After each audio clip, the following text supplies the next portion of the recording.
Another story I heard about myself. This one happened in high school. We had this teacher in high school whose kid went to our high school. His name was Mr. McNamara, and his son Jake McNamara went to our high school. He was a sophomore when I was a senior, so he was 2 years behind me. And Mr. McNamara was and one weekend, he and his wife decided to leave town, which you should never do if you're an And Jake McNamara decided to throw a party at the teacher's house. Hooray! And everyone around town heard about it, and we all got up individually and thought, okay, let's go over there and destroy the place.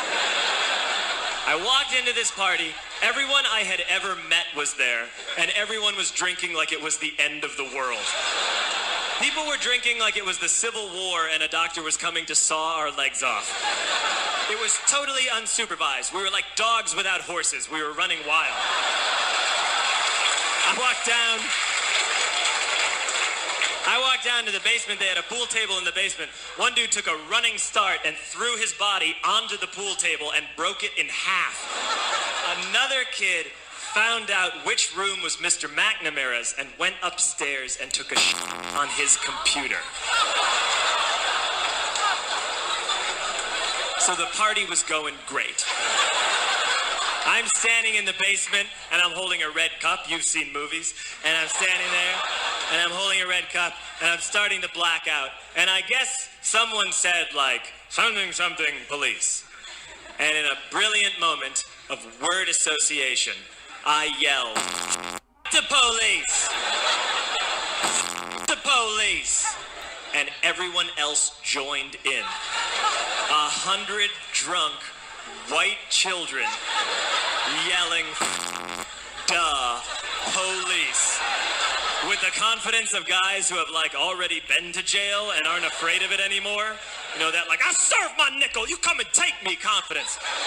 But white children. The reason someone had said something, something, police was because the police were there.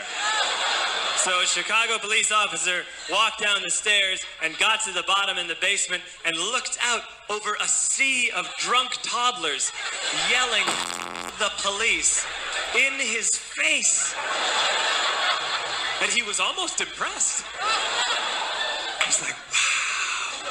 And then he leaned into his walkie-talkie and went, "Get the paddy wagon."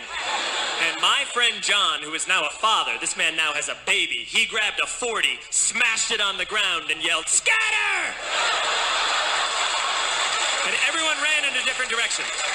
We all ran in different directions. It was like that scene in Ratatouille when the humans come in the kitchen and all the rats go in different ways.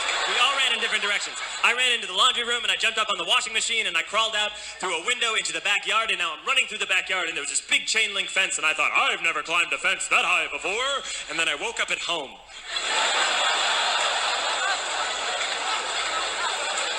On Monday, I went to school because that's what we did back then.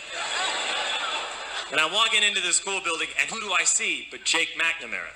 And he says to me, "Hey, were you at my party on Saturday?" And I said, "No." You know, like a liar. And he said, "Things got really out of hand. Someone broke the pool table. Someone took my dad's computer. But the worst thing," he says, "the worst thing is that someone stole these old antique photos of my grandmother, and my parents are freaking out about it." And I had that thought that only blackout drunks and Steve Urkel can have.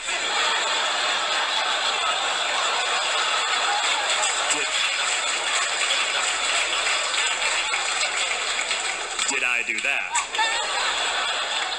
I figured no, I wouldn't have done that. But I was never sure until 2 years later. Relax. I'm playing video games with this kid named Alex that we also went to high school with. 2 years later, we've graduated by now. We're playing video games for a couple hours. And then Alex says to me, "Hey, come here.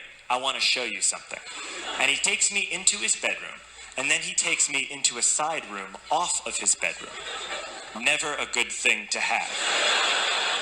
And he shows me a tiny room that is covered wall to wall in stolen antique photos from different people's parties over the years.